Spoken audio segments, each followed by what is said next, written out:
75 дена сме тука поради лагите. Лагите влијаат на нашата мотивација и решение да го дотераме ова до крај. Меѓутоа, лагите предизвикуваат пратеници кои се само прогласуваат за председатели на собрание да бидат третирани од 16 психијатри.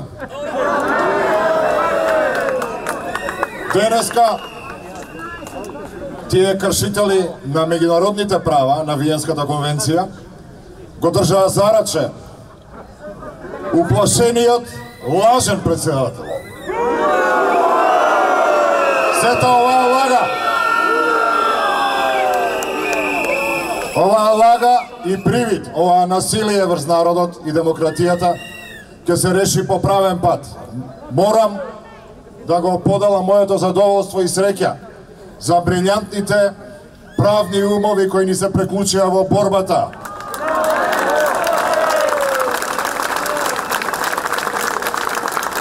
Нашата тужба, народната тужба, е еден роман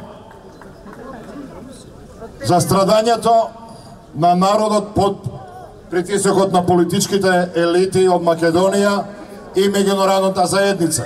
Секоја точка, секој настан ќе биде обработен. Секој прекршок ќе биде оптужен. Така што, драги мои македонци и граѓани на Македонија, не чека патот на правдата, како што не чекаше патот на државноста.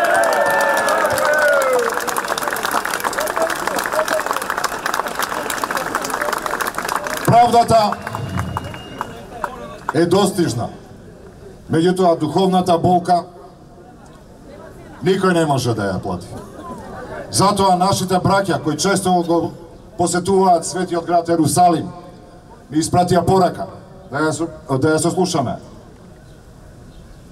Почитувани браќа и сестри, почитувани добри, правоверни господови во овие тешки моменти, за нас и нашата мајка Македонија, да повикаме сите заедно, со силна верба во Бога, да се помолиме на Господ, на само нему својствен начин, да не спаси од сите предавници, кои како што Јуда го предаде Исус, сакаат тие да не предадат нас и нашата библиска Македонија.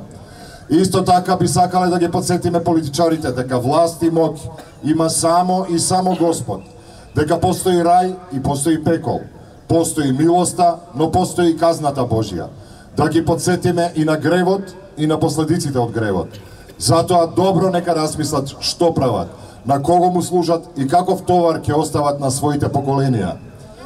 Бог да не благослови сите нас и да ни дари сила да истраеме во нашите намери за просперитетна и заедничка мајка Македонија. Ви благодариме, браќа.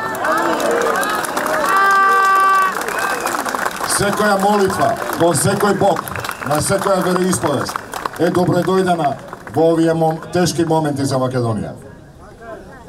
Ќе се избориме, ќе издржиме и ќе победиме. Како што го правевме овие 75 дена.